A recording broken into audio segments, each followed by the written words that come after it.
People are seriously ill prepared for the events of life that can happen. And I've kind of boiled it down to 3 reasons why that is, if you want to know. Let's hear it for sure.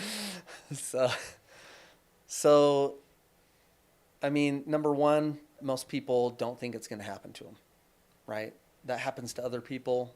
It doesn't happen to me. Other people get in car wrecks. Other people get sued. Other people have their house burned down.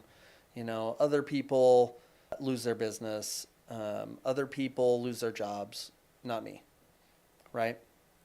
And so they just don't think it's going to happen. And that comes back later. We'll apply it to some of these other 2 reasons here in a minute. Another reason is they think it's going to be expensive, right? Like if I get real protection, it's going to cost too much. But here's the thing. If you don't think something's going to happen to you, then how much is too much? Anything is too Any much, amount. right? That's right. So any amount is too much. So generally people are like, well, they know that as an adult and as like if they're married and they're a dad or a mom or whatever, they need to check the box. Yeah, out of obligation, right? Yeah, they're like, okay, I'm not being responsible if I don't get life insurance. Okay, so what should I get? Oh, $1 million. That's a good round number. Or 100,000. That's enough to whatever. So they start doing that. And then the third reason is that they honestly don't even know what their options are. Like just as an easy example, one of the areas of insurance that we cover with every single client is the area of liability protection. And so we talk about umbrella policies, liability umbrella policies. Well, almost no one that we meet with has one before we talk to them. I didn't have one before. I remember that. I was like, what's that? I know.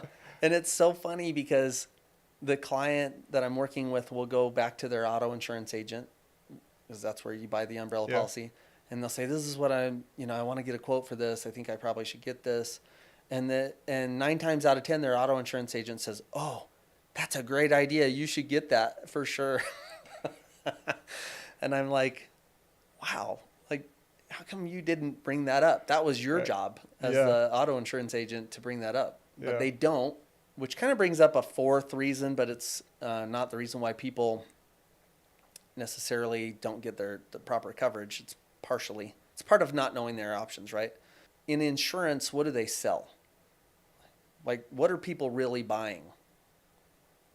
I don't know, the cheapest policy that they can. Like, that's what I kind of wanted to talk about for a second. That came into my mind as we were talking. I'm like, it is very interesting that everyone you talk to that's going to sell you whatever policy it might be, auto, home, whatever, it's like everyone's trying to give you the cheapest premium that you can, because that's the game everyone plays, because everyone's just like, I think insurance, and I have a lot of like honestly internal conflict with insurance still, because like sometimes I look at it, I'm like, dude, that is just a criminal game they're playing. It's just messed up the way they're playing this game, which probably is some truth to the way that they do that. Some truth, definitely some unfair stuff that they do, but is it a good thing? Absolutely. But what I was gonna say is everyone's playing the game of trying to chase that cheapest premium, because they view insurance as a negative, like a necessary evil. Yep. Right. It's like I'm required. It's like the definition of it. Almost. Yeah. I'm like, I'm required to get it, but I don't want to have to pay for it. And they're going to charge me an arm and a leg. So if I'm going to have to get it, I'm going to shop around for the cheapest possible one out there. Yep.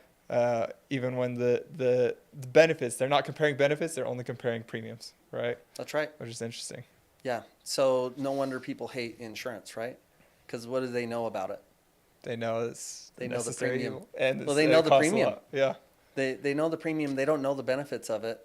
Nobody talked to them about the why. They didn't start in the middle.